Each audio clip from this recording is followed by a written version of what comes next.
बिस्मिल्लाहिर्रहमानिर्रहीम। अस्सलाम वालेकुम। Welcome to NMD CAT physics class. Electric potential क्या होता है? चैप्टर नंबर 11 इलेक्ट्रोस्टैटिक में एक टॉपिक है जिसका नाम है इलेक्ट्रिक पोटेंशियल। तो what is mean by electric potential? The potential energy per unit charge is known as electric potential, या the work done in moving a positive test charge from infinity to that point is known as electric potential। देखो, अगर आपको याद है तो last lecture में electric potential energy में आपने पढ़ा है कि यहाँ पे एक चार्ज है जो सोर्स चार्ज है, फॉर एग्जांपल ये क्यों है, और यहाँ पे एक चार्ज है जो टेस्ट चार्ज है एट पॉइंट ऑफ इन्फिनिटी। इन दोनों के दरमियान जो डिस्टेंस है वो कितना है? इनफाइनाइट है। ठीक है, अब इस पॉइंट पे जो इलेक्ट्रिक पोटेंशियल है वो जीरो है। क्यों जीरो है? क्योंकि पोटेंशियल एनर्जी इस पॉइंट पे क्या है? जीरो है। स्टोरेज तो अभी तक नहीं हुआ है ना, क्योंकि इसको हमने मूव नहीं किया। अब इस चार्ज को हम मूव करते हैं पॉइंट नंबर 1 तक, फिर यहाँ पे पॉइंट नंबर 2, फिर यहाँ पे point number 3।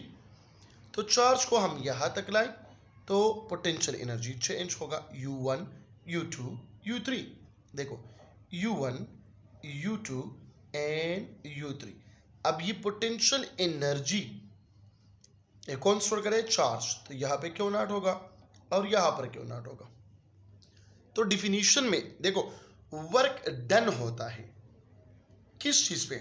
Unit positive charge पे, जिसको हम मूव करते हैं from infinity to some point. तो 1 पॉइंट पे, 2 पॉइंट पे या 3 पॉइंट पे।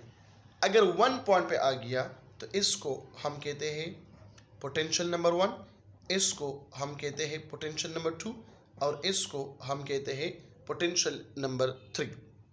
अब पोटेंशियल कहाँ पर ज़्यादा होगा?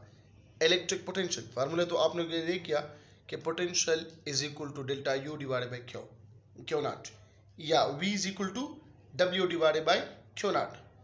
अब जरा गौर से देखिए यहाँ पर कि V1, V2 और V3, ये तो आप लोगों ने देख दिया। कहाँ पे पोटेंशियल ज्यादा होगा? 3 पॉइंट पे। क्यों? क्योंकि V3 ग्रेटर है V2 से और V2 ग्रेटर है U1 से। ठीक है, तो हम फिर कहते हैं कि ये तो delta U divide by Q not है। जब U ग्रेटर है तो इसका मतलब पोटेंशियल ग्रेटर है ना, तो V3 ग्रेटर होगा V2 से और V2 ग्रेटर होगा किस चीज से? V1 से ग्रेटर होगा। क्लियर होगी बात? अब इसके फर्दर जो डिस्कशन है वो मैं नेक्स्ट या कमिंग नेक्स्ट 2 पेजेस पे करता हूँ, लेकिन पहले इसकी यूनिट पढ़ते हैं क्योंकि यूनिट्स बहुत इंपॉर्टेंट है। ठीक है, इसका जो नंबर फर्स्ट यूनिट है जिसको हम कहते हैं SI या स्टैंडर्ड यूनिट। SI यूनिट क्या है इसका? वो है वोल्ट, जो V से हम इसको डिनोट करते हैं। नंबर 2 डेराइव यूनिट है। तो ये वोल्ट किस चीज से डेराइव हुआ है? जरा गौर से सुने, इंपॉर्टेंट है। ये किस चीज से डेराइव हुआ है ये वोल्ट? तो देखो, ये एनर्जी है, एनर्जी पर यूनिट चार्ज। तो एनर्जी का यूनिट क्या है? जॉल। चार्ज का यूनिट क्या है? कूलम। तो जॉल पर कूलम से डेराइव हुआ है। या हम कहते हैं कि जॉल अपनी जगह पे और कूलम की जगह हम लगाते हैं क्या? एम्पेयर मल्टीप्लाई बाय सेकंड लगाते हैं। क्लियर हो गई बात? या इस तरह भी हम कह सकते हो। किस तरह कह सकते हैं? जॉल किस चीज के बराबर है? ये तो न्यूटन मीटर के बराबर है। So newton metre divided by coulomb, या इसको हम लिख सकते हैं newton metre divided by ampere multiply by second. Clear होगी बात? नाउ CGS यूनिट की तरफ आ जाइए। कौन सा यूनिट? CGS, या इसको हम क्या कहते हैं? Gaussian unit of charge. तो गॉसियन यूनिट पे आ जाइए। गॉसियन यूनिट क्या होगा? जरा गौर से देखें। नंबर 1 जॉल है, तो जॉल की जगह मैं लगाता हूं अर्ज, और कूलम है तो कूलम की जगह आ जाएगा क्या? SU। हमने पढ़ा है अर्ज is the CGS unit of energy and ESU जिसको हम इलेक्ट्रोस्टैटिक यूनिट कहते हैं। Electrostatic unit is the energy is the CGS unit of charge. या इसको हम लिखते हैं, देखो जिस तरह हमने ये लिखे, जूल की जगह आ जाएगा अर्ज, ए की जगह आ जाएगा Biot. Biot is the CGS unit of current, और ये सेकंड अपनी जगह पे आ गया, ठीक है ना, ये सेकंड अपनी जगह पे आ गया।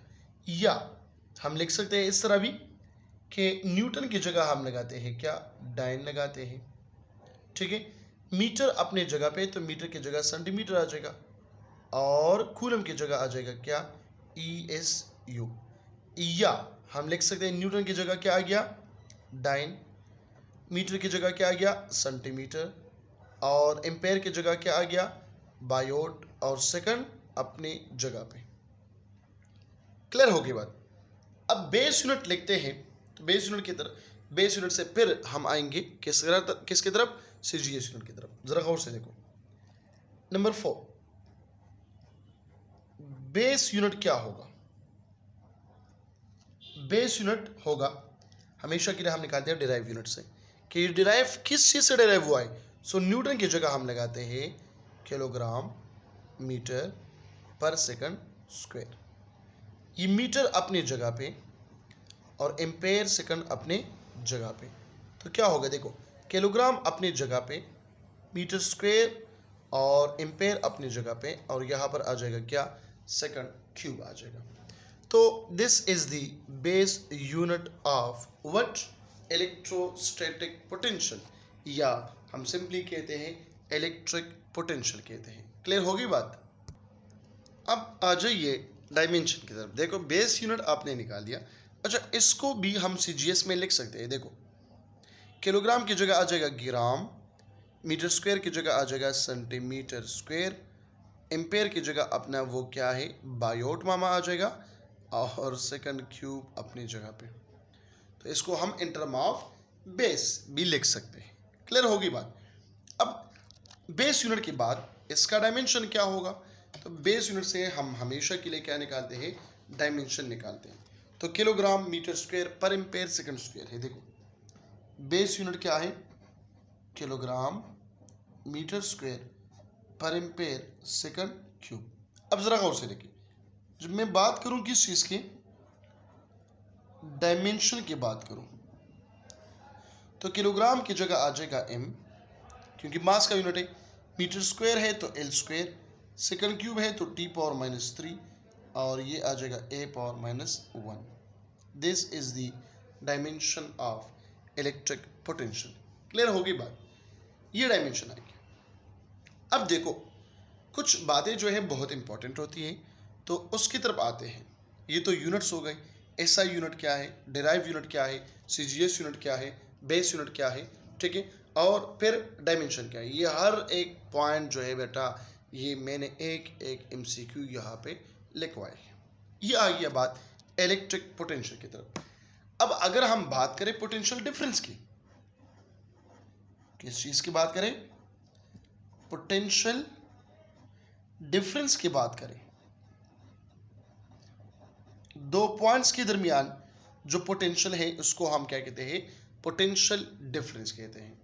क्या कहते हैं, पोटेंशियल डिफरेंस कहते हैं। देखो ये तो पॉइंट ऑफ इन्फिनिटी था, ये पॉइंट नंबर 1, ये पॉइंट नंबर 2, इसके दरमियान V1 और ये V2, इसके दरमियान जो पोटेंशियल है इसको हम डेल्टा V कहते हैं। क्या कहते हैं, डेल्टा V कहते हैं। और डेल्टा V बराबर है किस चीज की, delta U divided by Q not. U क्या होगा, U1 या U2 minus U1 divided by Q not. Clear होगी बात। अब यहां पर देखो गौर से मेरी बात सुने बेटा, बहुत गौर से सुने, ठीक है, अपनी खान जो है ये ओपन करें, ठीक है। तो दो प्लेट्स हैं, एक पॉजिटिव प्लेट है और एक है नेगेटिव प्लेट। अब इलेक्ट्रिक फील्ड लाइंस का direction from positive to one negative है, ये आप लोगों को पता है, ये इलेक्ट्रिक फील्ड लाइंस का डायरेक्शन है। अगर मैं एक चार्ज जो पॉजिटिव चार्ज है इसको यहाँ पे छोड़ो तो ये आ जाएंगे क्या, नीचे। मतलब यहाँ पे जो इसका पोटेंशियल एनर्जी है ये लॉस होगा और इसका काइनेटिक एनर्जी क्या होगा, गेन होगा। ठीक है। और जब यही प्लस चार्ज है इसको हम वापस मूव करें पॉजिटिव की तरफ तो इसके काइनेटिक एनर्जी में लॉस आता है और पोटेंशियल एनर्जी में गेन आता है। और जब भी पोटेंशियल एनर्जी में गेन आता है तो इसका मतलब क्या हुआ, इसका मतलब ये हुआ कि इलेक्ट्रिक पोटेंशियल ज्यादा हो रहा है। तो यहां पे लिखो बेटा, point to be noted for MCQs, बल्कि points to be noted for MCQs. Number 1 MCQ है, when a positive charge when a positive charge move from positive plate toward negative plate, its potential will be, बल्कि electric potential ई लिखे इसके साथ, will be what, decrease. Potential क्या होगा, decrease होगा। क्यों decrease है, क्योंकि पोटेंशियल एनर्जी में लॉस आता है और जब भी पोटेंशियल एनर्जी में लॉस आएगा तो हमने तो बात की potential energy per unit charge, तो फिर क्या होगा, पोटेंशियल डिक्रीज होगा। क्लियर होगी बात। नंबर 2, अगर यही पॉजिटिव चार्ज है, when a positive charge move from a negative plate toward positive plate, electric potential जिसको हम वोल्टेज कहते हैं, इलेक्ट्रिक पोटेंशियल विल बी, तो क्या होगा यहां पर, इंक्रीज होगा। अब इंक्रीज का रीजन क्या है, इंक्रीज का रीजन ये है कि काइनेटिक एनर्जी में क्या आता है, लॉस आता है, पोटेंशियल एनर्जी में गेन। और जब भी पोटेंशियल एनर्जी में गेन आता है तो इसका मतलब इलेक्ट्रिक पोटेंशियल क्या हो रहा है, ये ज्यादा हो रहा है, ये इंक्रीज हो रहा है। क्लियर होगी बात। ये तो एक फिनोमेना हो गया। अब दूसरे फिनोमेना पे आ जाइए बेटा। दूसरा क्या है, अगेन ये प्लस प्लेट है और ये नेगेटिव प्लेट है। ठीक है। एक प्रोटॉन को, एक इलेक्ट्रॉन को मैं यहाँ पे छोड़ता हूँ, मतलब पास नेगेटिव चार्ज है तो ये अपवर्ड मूव करेगा। अगेन इसके पोटेंशियल एनर्जी में लॉस आता है और काइनेटिक एनर्जी में गेन आता है, क्योंकि टूवर्ड पॉजिटिव चार्ज है ना, नेगेटिव चार्ज है तो ये नेगेटिव तो अट्रैक्ट नहीं करते, ये तो रिपेल करता है। अट्रैक्ट कौन कर रहा है, ये पॉजिटिव अट्रैक्ट करता है। ठीक है, तो ये अपवर्ड जाएगा। लेकिन अगर यही नेगेटिव चार्ज है और इसको हम फ्रॉम पॉजिटिव टूवर्ड नेगेटिव लाए तो इसका मतलब ये है कि काइनेटिक एनर्जी में लॉस आता है और पोटेंशियल एनर्जी में गेन आता है। तो नंबर 1 पॉइंट हम लिखेंगे कि when a negative charge, when a negative charge move from negative plate toward positive plate, तो V क्या होगा, जो इलेक्ट्रिक पोटेंशियल है ये क्या होगा बेटा, डिक्रीज होगा। ये क्या होगा, डिक्रीज होगा। ये मैं वो पॉइंट बताने जा रहा हूं कि जो पॉइंट एमसीक्यूज में आते हैं। ठीक है ना, कंसेप्चुअल पॉइंट है बेटा, ये याद रखो। Number 2, when a negative charge, इसका उल्टा होगा, when a negative charge move from positive plate toward negative, अब नेगेटिव तो रिपल्शन करता है, टूवर्ड नेगेटिव प्लेट, तो इस टाइम बेटा पोटेंशियल क्या होगा, इंक्रीज होगा। ये 4 पॉइंट जो मेन पॉइंट्स है ये क्या है, एमसीक्यूज के लिए बहुत इंपॉर्टेंट है। तो यहाँ पे इलेक्ट्रिक पोटेंशियल एनर्जी डिक्रीज, यहाँ पे इंक्रीज, यहाँ पे डिक्रीज, यहाँ पे इंक्रीज, यहाँ पे इलेक्ट्रिक पोटेंशियल डिक्रीज, यहाँ पे इलेक्ट्रिक पोटेंशियल इंक्रीज, यहाँ पे इलेक्ट्रिक पोटेंशियल डिक्रीज, यहाँ पे इलेक्ट्रिक पोटेंशियल इंक्रीज। क्यों इंक्रीज होता है, क्यों डिक्रीज होता है, ये आप लोगों ने देख लिया और समझ लिया कि इंक्रीज कब होगा, डिक्रीज कब होगा, कैसे होता है और कैसे नहीं होता। क्लियर होगी बात। नाउ नेक्स्ट जाते हैं। नेक्स्ट क्या है, electric potential due to a single point charge is given by V is equal to K Q divided by R. K का वैल्यू आप सबको पता है कि ये बराबर है 1/4 pi epsilon nought multiply by 1/एप्सिलॉन आर। मैंने ऑलरेडी लिखा है, ठीक है। तो ये पॉजिटिव होगा जब ये क्यों पॉजिटिव हो, ये नेगेटिव होगा जब ये क्यों नेगेटिव होगा। ये तो यही बात हो गई। लेकिन जब हम बात करें कि V ये बराबर है q divided by 4 pi epsilon nought into R multiply by 1/एप्सिलॉन आर। देखो गौर से सुने मेरी बात, ये हम यहां पे लिखते हैं कि electric potential depends, electric potential depends on number 1 magnitude of charge, magnitude of charge पे डिपेंड करता है। V is directly proportional to Q, अगर R क्या हो, कांस्टेंट, ठीक है। नंबर 2 ये डिपेंड करता है R पे, V is inversely proportional to R। और ये V डिपेंड करता है, V depends on a material medium. किस चीज पे डिपेंड करता है, मटीरियल मीडियम पे डिपेंड करता है। अब गौर से सुने, मटीरियल मीडियम पे किस तरह डिपेंड करता है। V इज इक्वल टू, ये मैंने लिखा हुआ है q divided by 4 pi epsilon nought R multiply by 1/एप्सिलॉन आर। नंबर 1 केस में लिखता हूं V नॉट ये बराबर है q divided by 4 pi epsilon nought R।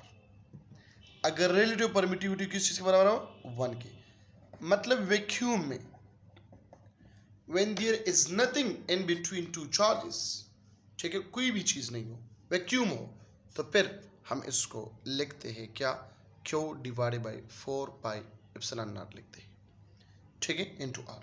क्योंकि रिलेटिव परमिटिविटी क्या है, वो 1 है। लेकिन अगर हम मेटल की बात करें, V फॉर मेटल, तो ये बराबर हो जाते हैं 0। क्यों, relative permittivity is equal to infinity for what, metals. जब 1/इंफिनिटी पुट करें तो क्या हो जाएगा, 0। 0 multiply by this one is equal to 0। तो V मेटल क्या आ गया बेटा, ये 0 आ गया। क्लियर होगी बात। और एनी मटेरियल के लिए नंबर 3 Vm ये बराबर होगा q divided by 4 pi epsilon nought R multiply by 1/एप्सिलॉन R, ठीक है। तो ये एनी मटेरियल के लिए हम यूज करते हैं, for any material medium except vacuum, vacuum तो मीडियम नहीं है, और मेटल के लिए ये क्या है, इन्फिनिटी। तो देखो थोड़ा सा मैं इसको एक्सप्लेन कर रहा हूं। Vm इज इक्वल टू, देखो लास्ट इक्वेशन ये था, Vm is equal to q divided by 4 pi epsilon nought R multiply by 1/एप्सिलॉन R। हमने ये प्रूफ किया है कि V नॉट मतलब वैक्यूम के लिए ये बराबर है q divided by 4 pi epsilon nought into R। तो ये इक्वेशन आ जाएगा क्या, Vm इज इक्वल टू, इसकी जगह मैं लिखता हूँ V नॉट मल्टीप्लाई बाई 1/एप्सिलॉन R। जबरदस्त इक्वेशन यहाँ पर आ गया। इस इक्वेशन से बहुत कुछ सीखेंगे हम। अब क्या सीखेंगे, इसने हमें बता दिया कि V पोटेंशियल जो M है ये लेस है किस चीज से, V नॉट से। लेकिन अगर मैं कहूँ कि इक्वल भी है, अब केसेस 2 हो गए, जब दो केसेस हो गए तो ये दो केसेस कब काबिल कबूल है, ये तब काबिल कबूल होगा कि V M is equal to V naught, इसका मतलब ये है, और V M is less than V naught. तो ये इक्वल टू कब होगा, जब रिलेटिव परमिटिविटी 1 के बराबर, जब मैं 1 की पुट करूँ तो ये दोनों बराबर हो जाएगा। लेकिन अगर रिलेटिव परमिटिविटी 1 से ग्रेटर है और इन्फिनिटी से कम, तो फिर ये हमेशा के लिए जो वैल्यू देगा वो कौन सा वैल्यू देगा, स्मॉलर देगा। क्लियर होगी बात। या इसको मैं लिख सकता हूँ ना, V M divided by V naught less or equal to 1। समझ गई बात की, ये वी नॉट मैंने यहाँ पे लाया, तो हम लिख सकते हैं V M divided by V naught is equal to 1। कब, जब परमिटिविटी 1 के बराबर हो, और V M divided by V naught is less than 1। कब, जब परमिटिविटी का वैल्यू 1 से ग्रेटर हो और इन्फिनिटी से क्या हो, कम हो। सेकेंडली हम कहते हैं कि ये V M is equal to V naught divide by epsilon R है। अगर मैं ये v इस 1 के साथ मल्टीप्लाई करूँ तो क्या हो जाएगा, V M divided by V naught, यहाँ पर क्या हो जाएगा 1, ठीक है, और एप्सिलॉन आर अपनी जगह पे, ये इसको हम लिखते हैं एप्सिलॉन आर पावर -1। या इसको उल्टा करें, V naught divided by V M, तो ये भी उल्टा हो जाएगा, तो ये आ जाएगा क्या, एप्सिलॉन आर की जगह। ठीक है, तो ये कुछ पॉइंट्स और भी है किस चीज़ की, MCQ है। नेक्स्ट वीडियो वो होगा MCQ ऑन इलेक्ट्रिक पोटेंशियल। आज आपने बहुत सारे MCQ सीख लिया, और उम्मीद रखता हूँ कि आप लोगों ने किसी भी पॉइंट पे रट्टा जो है वो नहीं लगाया होगा, क्योंकि यहाँ पे जो मैंने बातें एक्सप्लेन की ये आप लोगों की बुक्स में नहीं है, ठीक है, लेकिन कंसेप्चुअल है और इससे MCQs बार बार आते हैं। तो मिलते हैं एक और लेक्चर में, अपना ख्याल रखिएगा, अल्लाह हाफिज़।